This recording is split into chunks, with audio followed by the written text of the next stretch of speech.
Welcome back to Wild Faith, guys. Today we're going to be talking about the kit gear that I wear at all times in the woods when I'm turkey hunting. I want to break it down kind of piece by piece, and then I'm going to do an extensive video in the next video that's going to break down all the kit that I use throughout the season. So first being first, I've got my vinyl harness. This is kind of my Swiss Army knife outside of my turkey vest. I've got the older Mystery Ranch vinyl harness pack.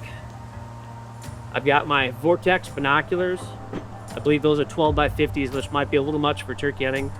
I got my Vortex rangefinder, which is essential. And shout out to Vortex for their awesome warranty program. Rocked these same setup for the last 3 years, beat the crap out of them. Got them sent in to get cleaned, came back to 2 sets of new optics.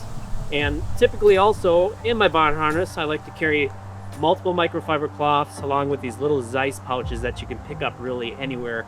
And these are invaluable because your optics get dirty, you gotta clean them. And I don't have them in here now, but normally in the top part of my pouch, I'll run, I'll bring a lighter with duct tape on it. I'm gonna have a pocket knife or maybe a Leatherman's of some sorts. Usually keep like a spare tab in here. A headlamp lives in here.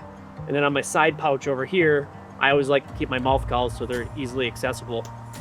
And kind of breaking it down now, going into this Nightingale vest is the new one that came out with last year.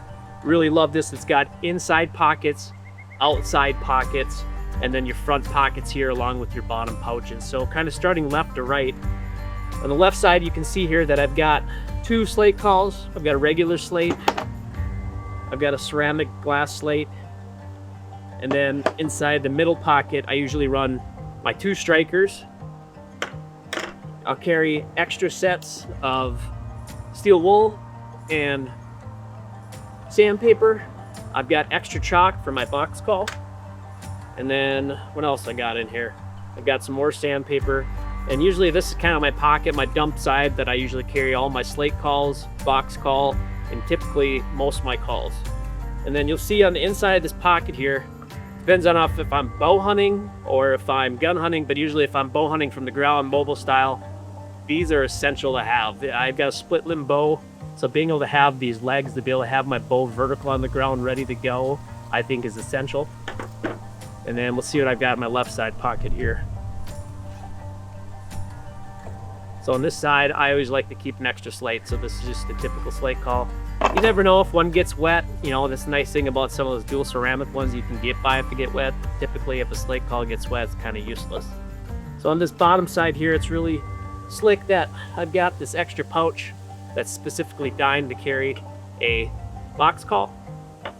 And then kind of working on the right side now, this inside pocket right here is where I normally stash any of my kind of everyday items that I want. So if I've got a Celsius pack in there, or a Mountain Ops pack, or maybe I've got a candy bar, or I've got a energy bar or something like that, I usually try to stuff that in there. Phone usually lives in there.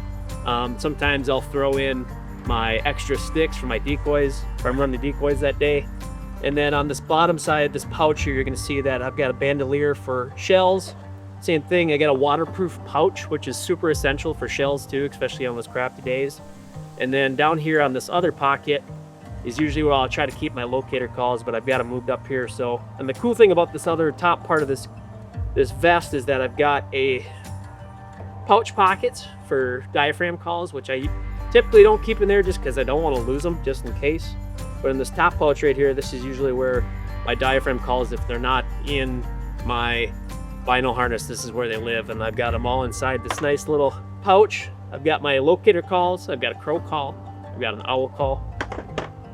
And that's usually what's in the side of the pocket. Then if I go on my right side, these are 2 essential tools that I take with me everywhere I go, and it's different for every state. Some states you're allowed to cut limbs and some states you're not, also depending if you're on private land. I love to have a set of shears, and I love to have a little mini saw. This allows me, if I need to create a blind on the go, if I need to get a limb out of my way, I'm not breaking sticks and being loud, I can be silent, I can make some easy cuts, and these have served me super well. I think this is a Wicked, and I think this is a Hui Man saw. Had these for a super long time. And I think we'll go ahead and flip it, and I'll show you the back side, what I keep in the back. All right, so the vest is off, and this is usually where I will keep the majority of my camera gear if I'm filming a hunt or if I'm keeping water. Cool thing about this pack, I can throw my water bladder in the back so I can just be hands-free if I'm running and gunning. One tool that I love to have in my bag, this is the Montana Decoy fold up and fold up full strutter.